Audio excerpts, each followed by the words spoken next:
Hi everyone. आज हम पढ़ेंगे एक ऐसे सब्जेक्ट के बारे में जो हमें यह सिखलाएगा कि किस तरीके से किसी भी लॉ को पढ़ना चाहिए और किस तरीके से हम लॉ को समझें। हमें इस सब्जेक्ट से ये समझ में आएगा कि किस तरीके से हम किसी भी लॉ के शब्दों को पढ़ के उस लॉ का मीनिंग कैसे निकालें। और ये सब्जेक्ट है इंटरप्रिटेशन ऑफ स्टैट्यूट। इस सब्जेक्ट को समझने से पहले कुछ इंपॉर्टेंट पॉइंट्स को समझना जरूरी है। क्यों? क्योंकि वो बहुत जरूरी है। देखिए, हमारा जो देश है, हमारा जो भारत है, वो कई राज्यों का संघ है। हमारा इंडिया यूनियन ऑफ स्टेट है। तो इसमें क्या होता है कि जो गवर्नमेंट पूरे राष्ट्र को, पूरे नेशन को रिप्रेजेंट करे, वो है सेंट्रल गवर्नमेंट। और जो गवर्नमेंट एक पर्टिकुलर राज्य को रिप्रेजेंट करे, वो है स्टेट गवर्नमेंट। हमें गवर्नमेंट के बारे में पढ़ना जरूरी इसलिए है क्योंकि एक व्यवस्था है गवर्नमेंट जो कि सोसाइटी को चलाने में बहुत बड़ा योगदान देती है, सही तरीके से चलाने में। तो जो गवर्नमेंट है उसके हाथ होते हैं, उसके ऑर्गन्स होते हैं, जिसके बदौलत वो सोसाइटी को सुचारू रूप से चलाती है, सही तरीके से चलाती है। कैसे? देखिए, चाहे वो सेंट्रल गवर्नमेंट हो चाहे वो स्टेट गवर्नमेंट हो, दोनों गवर्नमेंट्स के पास में 3 ऑर्गन्स होता है। पहला ऑर्गन है लेजिस्लेचर, दूसरा ऑर्गन है एग्जीक्यूटिव, तीसरा ऑर्गन है जुडिशरी। लेजिस्लेचर का क्या काम है? टू एनेक्ट लॉ बनाना। जो एग्जीक्यूटिव है उसका क्या काम है? लॉ को एक्सिक्यूट करना, निष्पादित करना। और जुडिशरी का क्या काम है? जो लॉ लेजिस्लेचर ने बना दिया है उस लॉ को सही तरीके से इंटरप्रिटेशन करना, ताकि केस टू केस अप्लाई किया जा सके इफेक्टिवली। तो हमको यह समझ में आया कि गवर्नमेंट के 3 ऑर्गन्स होते हैं और इसी ऑर्गन जो गवर्नमेंट के हैं, इसी की बदौलत पूरी व्यवस्था चलती है सोसाइटी की। अब हम आते हैं इंटरप्रिटेशन ऑफ स्टैट्यूट पे। जब हम इंटरप्रिटेशन ऑफ स्टैट्यूट देखते हैं तो वहां पर हम 2 वर्ड्स को पाते हैं। पहला इंटरप्रिटेशन, दूसरा स्टैट्यूट। इंटरप्रिटेशन जो वर्ड है ये किससे रिलेटेड है? जुडिशरी से। और जो स्टैट्यूट वर्ड है ये किससे रिलेटेड है? लेजिस्लेचर से। तो इंटरप्रिटेशन ऑफ स्टैट्यूट में हम लेजिस्लेचर और जुडिशरी का जो काम है वो पढ़ते हैं, किस तरीके से वो काम करते हैं ये समझते हैं। तो इंटरप्रिटेशन ऑफ स्टैट्यूट का जो स्कोप है बहुत वाइड है, क्योंकि हम यहां पर गवर्नमेंट के 2 organs, that is judiciary and legislative bodies के बारे में पढ़ते हैं, उनके काम के बारे में जानते हैं। तो अब हम स्टार्ट करते हैं detail study of interpretation of statute. सबसे पहले हम स्टैट्यूट का डेफिनेशन पढ़ेंगे। हम इंटरप्रिटेशन का डेफिनेशन पहले नहीं पढ़ेंगे, क्योंकि इंटरप्रिटेशन का जो डेफिनेशन है वो इनकम्प्लीट है जब तक हम स्टैट्यूट का डेफिनेशन ना समझ लें। ठीक है, तो सबसे पहले समझते हैं कि व्हाट इज स्टैट्यूट। स्टैट्यूट क्या है? अपने अपने नजरिए हैं देखने के। कोई बोलता है statute is a law which is enacted by parliament. Statute एक ऐसा कानून है जो कि संसद द्वारा बनाया गया है। और कुछ लोग बोलते हैं कि statute is a formal expression of the will of the legislature. मतलब विधायिका जो है, उसका जो इच्छा है, उसकी अभिव्यक्ति ही कानून है। हमारे एक जूरिस्ट हुए मैक्सवेल, उन्होंने कहा है कि जो लेजिस्लेचर है उसकी जो इच्छा है वही स्टैट्यूट है, और will of the legislature is statute. एक केस लॉ है, Vishnu Pratap sugar works private limited was as chief inspector of stamp UP.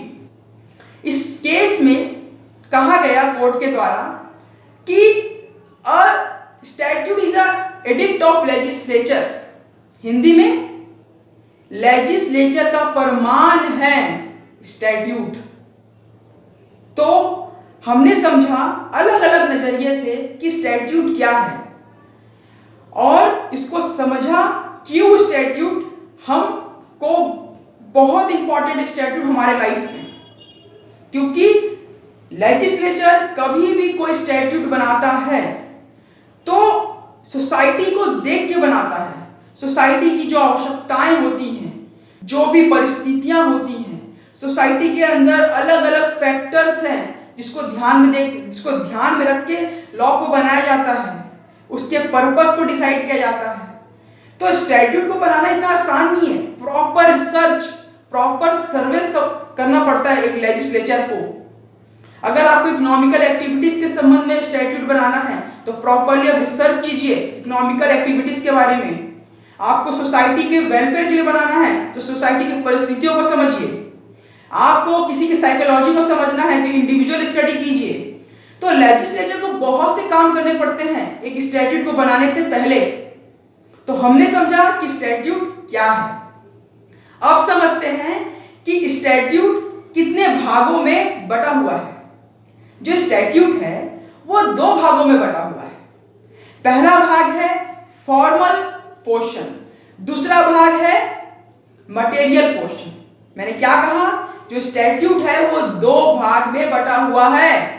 पहला फॉर्मल पोर्शन, दैट इज औपचारिक हिस्सा, और दूसरा मटेरियल पोर्शन, दैट इज वस्तुगत हिस्सा। जो फॉर्मल पोर्शन है स्टैट्यूट का, उसमें 5 चीजें आती हैं। पहला है लॉन्ग टाइटल, पूरा नाम। जो भी स्टैट्यूट का पूरा नाम है उसी को हम लॉन्ग टाइटल बोलते हैं। दूसरा है प्रीएम्बल, प्रस्तावना। प्रस्तावना क्या करता है? एक ऑब्जेक्ट रखता है, एक उद्देश्य रखता है, वो स्टैट्यूट क्यों बना ये आपको दर्शाता है प्रीएम्बल। अब तीसरा क्या है? Short title. किसी भी स्टैट्यूट का छोटा नाम होता है, उसी को हम शॉर्ट टाइटल बोलते हैं। उसके बाद में कमेंसमेंट डेट, कब से स्टैट्यूट लागू होगा। लेजिस्लेचर एक तारीख देता है, लेजिस्लेचर एक तारीख देता है, उसी को हम कमेंसमेंट डेट बोलते हैं। और एट लास्ट एक्सटेंशन, उस लॉ का कहां तक विस्तार होगा इसके बारे में भी फॉर्मल हिस्से में बताया जाता है लेजिस्लेचर के द्वारा। अब हम बढ़ते हैं मटेरियल पोर्शन की तरफ। जो मटेरियल पोर्शन है उसमें 80% ऑफ स्टैट्यूट का वर्णन होता है। क्यों? क्योंकि वो डिटेल बताता है जिस सब्जेक्ट मैटर पे वो स्टैट्यूट बात कर रहा है। जो मटेरियल पोर्शन है उसमें सबसे पहला आता है इंटरप्रिटेशन ऑफ स्टैट्यूट का। सबसे जो हम इंटरप्रिटेशन स्टैट्यूट पढ़ते हैं उसमें स्टैट्यूट का हम सेकंड पार्ट पढ़ते हैं मटेरियल पोर्शन। उसमें सबसे पहला आता है इंटरप्रिटेशन और डेफिनेशन क्लॉज। ऐसी धाराएं जो हमको जो टर्म यूज हुई है किसमें? स्टैट्यूट में, उसके बारे में जानकारी दे। बहुत से टर्म यूज होते हैं, बहुत से टर्म यूज होते हैं स्टैट्यूट में जिसके बारे में हमको जानकारी इंटरप्रिटेशन और जनरल क्लॉज में मिलता है। दूसरा है ऑपरेटिव सेक्शन। जो ऑपरेटिव सेक्शन होता है किसी भी स्टैट्यूट का, वो डिटेल में बताता है सब्जेक्ट मैटर के बारे में जो कि वो स्टैट्यूट जिससे डील करता है, और एकदम सिस्टमैटिक ना, 1 by 1 बताता है। एक आपको नहीं बताएगा तो आपको समझ में नहीं आएगा। जो भी सब्जेक्ट मैटर है उसको डिटेल में पार्ट बाय पार्ट ये आपको बताएगा ऑपरेटिव सेक्शन। उसके बाद आता है प्रोसीजरल प्रोविजन। देखिए, हर एक लॉ का एक प्रोसीजरल प्रोविजन होता है जिसके तहत हम कोर्ट में जाते हैं। अगर हमारे राइट का हनन हो रहा है तो हम उस हनन को कैसे रोकेंगे, उसको प्रोटेक्शन कैसे प्रदान करेंगे, इस संबंध में बहुत सी प्रोसीजर दिया हुआ है स्टैट्यूट के अंदर। ऐसे प्रावधान जो प्रक्रिया बताएं किस तरीके से हम अपने राइट को बचा सकते हैं, कोर्ट कैसे जा सकते हैं, किस धारा के अंदर जा सकते हैं, कोर्ट का जुरिस्डिक्शन क्या होगा, ये सब जो प्रावधान बताए उसको हम बोलते हैं प्रोसीजरल प्रोविजन। उसके बाद एक्सेप्शन। एक्सेप्शन का मतलब होता है अपवाद। ऐसे बहुत से स्पेशल कंडीशंस होते हैं, बहुत से स्पेशल कंडीशंस होते हैं जिसको वर्णित करता है लेजिस्लेचर स्टैट्यूट में। और किसमें वर्णित करता है? अपवाद में, एक्सेप्शन में। सेकेंड लास्ट है रिपीलिंग क्लॉज। ऐसी बहुत सी धाराएं होती हैं स्टैट्यूट के अंदर जो कि रिपीलिंग मतलब निरस्त करने का प्रभाव रखती हैं। और एट लास्ट अमेंडिंग, जो धाराएं होती हैं वो अधिकार देती है लेजिस्लेचर को कि समय के अनुसार लॉ के अंदर में कुछ भी चीज को आप ऐड कर सकते हो, कोई चीज को निकाल सकते हो, किसी भी चीज को चेंज कर सकते हो। और स्टैट्यूट के आखिरी में शेड्यूल होता है, अनुसूची स्टैट्यूट का ही पार्ट होता है क्योंकि स्टैट्यूट से संबंधित होता है। स्टैट्यूट में बहुत सारी चीजें होती हैं जिसके संबंध में वर्णन कहाँ मिलता है, शेड्यूल में मिलता है। तो इस तरीके से हमने समझा कि जो स्टैट्यूट होता है वो दो भाग में डिवाइडेड है, पहला फॉर्मल पोर्शन, दूसरा मटेरियल पोर्शन। अब हम आगे बढ़ेंगे और समझेंगे डिफरेंट टाइप ऑफ स्टैट्यूट। देखिए, जो लेजिस्लेचर होता है उसको क्या जरूरत है अलग अलग टाइप के स्टैट्यूट बनाने की, है जरूरत, क्योंकि हमारा सोसाइटी डायनेमिक है, बहुत सारे फील्ड से स्टडी के, बहुत सारे एक्टिविटीज होती है सोसाइटी के अंदर में। तो स्टैट्यूट को भी अगर प्रॉपरली इफेक्टिव बनाना है और प्रॉपरली इंप्लीमेंट करवाना है सोसाइटी के अंदर में, तो सोसाइटी के अलग अलग सेक्टर्स को ध्यान में रख के, उनके पर्पस को ध्यान में रख के स्टैट्यूट बनाना पड़ता है ताकि उनको रेगुलेट किया जा सके। तो हमें यहाँ क्या समझ में आया कि हर एक स्टैट्यूट का अपना एक पर्पस होता है, इसलिए वो दूसरे स्टैट्यूट से अलग होता है। जितना पर्पस होगा उतने टाइप के स्टैट्यूट बनेंगे, लेकिन हम कुछ इंपॉर्टेंट स्टैट्यूट्स के बारे में, टाइप्स के बारे में डिस्कस करेंगे, कुछ इंपॉर्टेंट टाइप्स ऑफ स्टैट्यूट के बारे में डिस्कशन करेंगे। जितना पर्पस, जितने टाइप्स ऑफ पर्पस उतने टाइप्स ऑफ स्टैट्यूट होते हैं, ध्यान रखिएगा। तो सबसे पहले हम आते हैं पिनल स्टैट्यूट पे। जो वर्ड है पिनल, ये दिखलाता है पनिशमेंट को। ऐसे स्टैट्यूट जो कि किसी इंडिविजुअल पे पनिशमेंट इंपोज करते हो, ऐसे स्टैट्यूट को हम बोलते हैं पिनल स्टैट्यूट। इसका एग्जांपल है इंडियन पिनल कोड। जब भी एक इंसान सोसाइटी के खिलाफ जाकर कोई अपराध करता है, ऐसा एक्ट जो कि लॉ ने करने से मना किया है, जो अपराध की श्रेणी में आता है, अगर उस एक्ट को कोई इंडिविजुअल करता है तो पिनल स्टैट्यूट के तहत उस पे जो स्टैट्यूट है और जो लेजिस्लेचर है उस इंटेंशन को समझते हुए पेनाल्टी इंपोज करते हैं। तो हमको क्या समझ में आया कि कोई भी ऐसा स्टैट्यूट जो भी किसी इंडिविजुअल के ऊपर में गलत काम करने पे पनिशमेंट इंपोज करे, वो किसी भी फॉर्म में हो सकता है, कारावास हो सकता है, फाइन हो सकता है, इवन डेथ सेंटेंस भी हो सकता है, वो कुछ भी हो सकता है, वो परिस्थितियां डिसाइड करेंगी। तो कोर्ट परिस्थितियों को ध्यान में रखते हुए स्टैट्यूट, पिनल स्टैट्यूट को ध्यान में रखते हुए किसी भी अपराधी के ऊपर पनिशमेंट इंपोज करता है। तो पहला हमने क्या समझा, पिनल स्टैट्यूट। दूसरा रेमेडियल स्टैट्यूट। देखिए, ऐसे स्टैट्यूट, ये रेमेडियल स्टैट्यूट एक ऐसा स्टैट्यूट है जो कि क्योर करता है पहले से कोई डिफेक्ट अगर लॉ में है तो, बाय प्रोवाइडिंग रेमेडी। ऐसे बहुत से लॉ हैं जिनमें पहले से डिफेक्ट रहा है, तो उस डिफेक्ट को दूर करने के लिए प्रॉपर रेमेडी प्रोवाइड की गई है कुछ स्टैट्यूट के द्वारा। तो ऐसे स्टैट्यूट जो रेमेडी प्रोवाइड करें उसको हम बोलते हैं रेमेडियल स्टैट्यूट। ऐसे स्टैट्यूट जो कि किसी अधिकार को सही तरीके से एनफोर्स कराने में मदद करे, ऐसे स्टैट्यूट को बोलते हैं हम remedial statute. For example consumer protection act, इसमें कंज्यूमर के अधिकार हैं लेकिन साथ में उनके अधिकारों का एनफोर्समेंट करने के लिए प्रॉपर प्रोसीजर भी है। अब हम आगे बढ़ते हैं, अब हम समझते हैं एनेबलिंग स्टैट्यूट क्या होता है।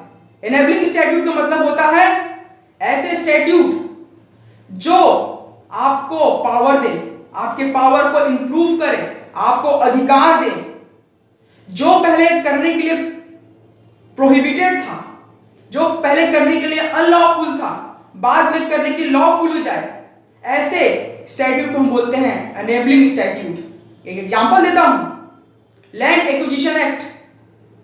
सरकार को पहले लैंड एक्वायर करने का अधिकार नहीं था क्योंकि वो प्रोहिबिटेड था लॉ के द्वारा, लेकिन सोसाइटी के बेनिफिट के लिए लैंड एक्विजिशन एक्ट आया, जिसके तहत में सोसाइटी के बेनिफिट के लिए गवर्नमेंट लैंड एक्वायर कर सकती है। तो हम इसको क्या बोलेंगे?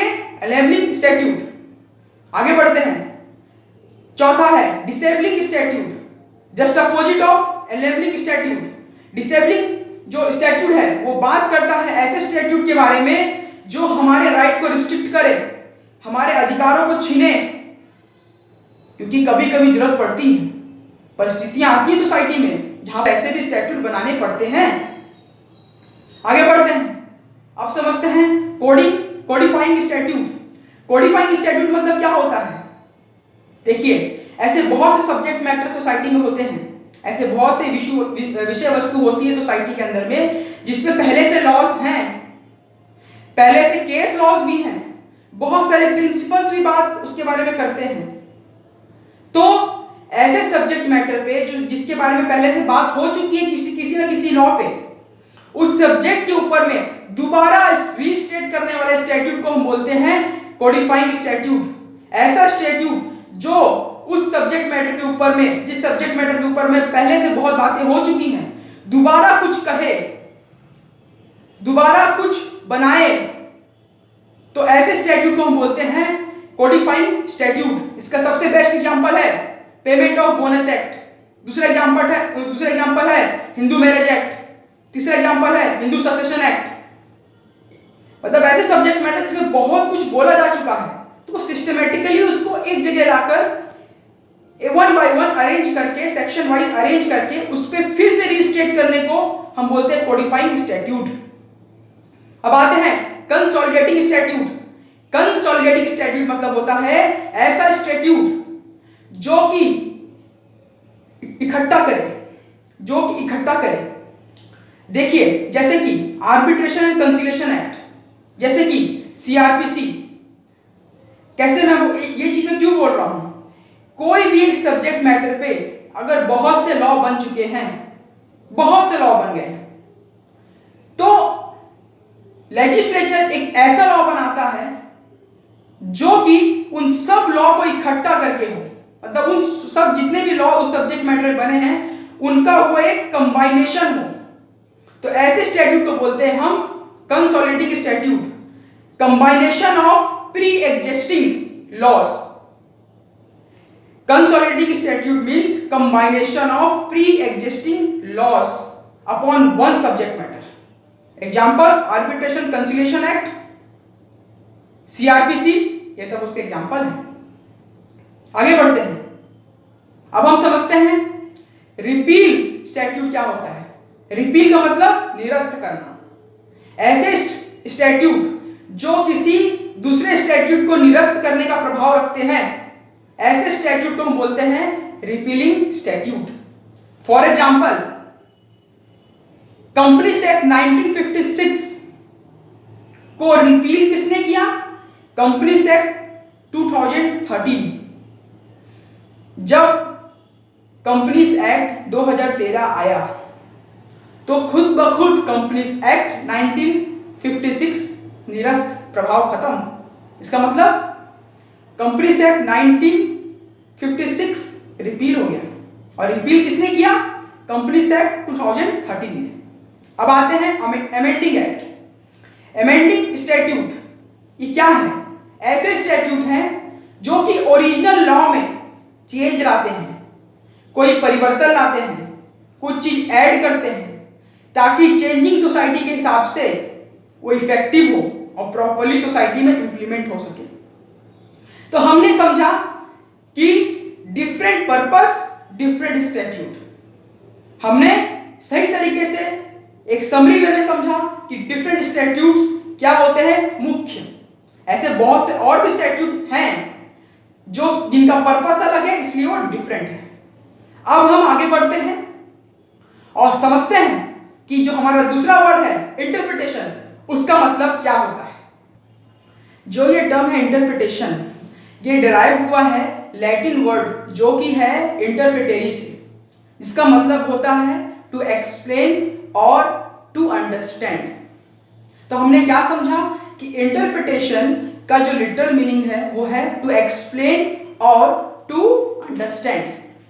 देखिए, जो इंटरप्रिटेशन का डेफिनेशन है उसके नजरिए अलग अलग हैं, लोग अपने अपने हिसाब से इस टर्म को एक्सप्लेन करते हैं। तो चलिए समझते हैं कि इंटरप्रिटेशन का डेफिनेशन क्या है।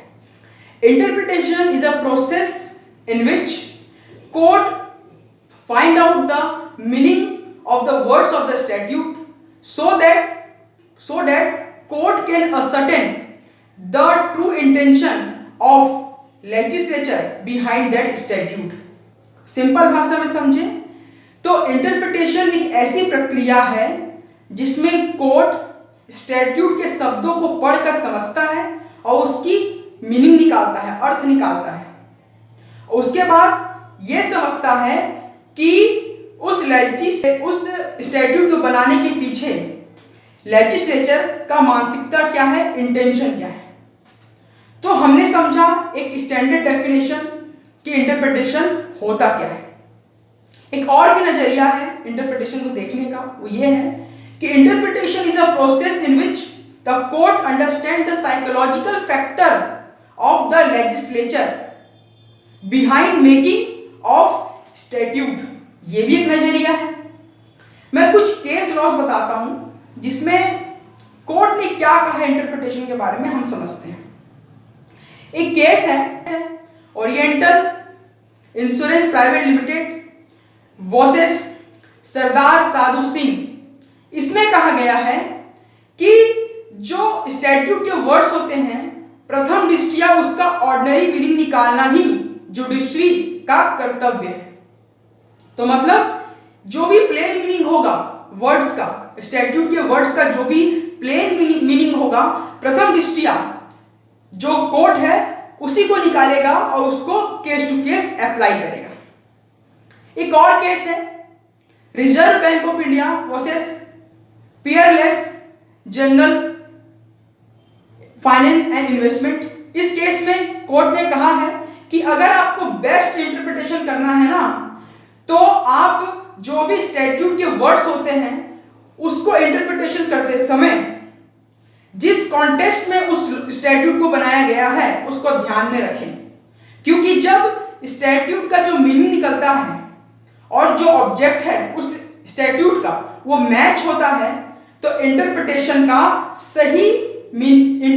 से सही मीनिंग समझ में आता है, ट्रू इंटेंशन समझ में आता है लेजिस्लेचर का।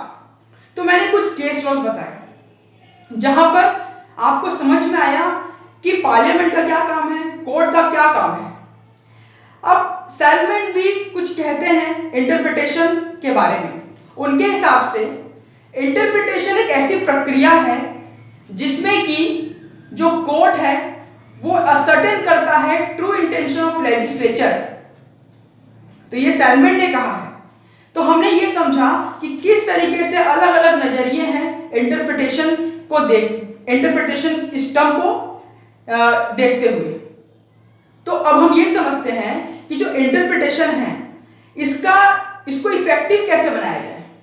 देखिए, कोर्ट कभी भी इंटरप्रिटेशन करके स्टैट्यूट के शब्दों को समझता है अच्छी तरीके से, और समझने के लिए प्रॉपर इंटरप्रिटेशन करने के लिए कोर्ट को बहुत सारे रूल्स ऑफ इंटरप्रिटेशन की मदद दी गई है। अब ये रूल्स ऑफ इंटरप्रिटेशन जो है ये बहुत जो कोर्ट की लॉन्ग टाइम प्रैक्टिस हुई है, जो कोर्ट बहुत लंबे समय से प्रैक्टिस में है, चलते आ रहे हैं, उनके द्वारा ऐसे बहुत से रूल्स ऑफ इंटरप्रिटेशन डेवलप किए गए हैं जिनकी मदद लेकर जो कोर्ट है स्टैट्यूट के वर्ड्स का प्रॉपर इंटरप्रिटेशन करता है। लेकिन एक चीज ध्यान रखना है, जो रूल्स ऑफ इंटरप्रिटेशन है वो एक सहायक है किसके, कोर्ट के।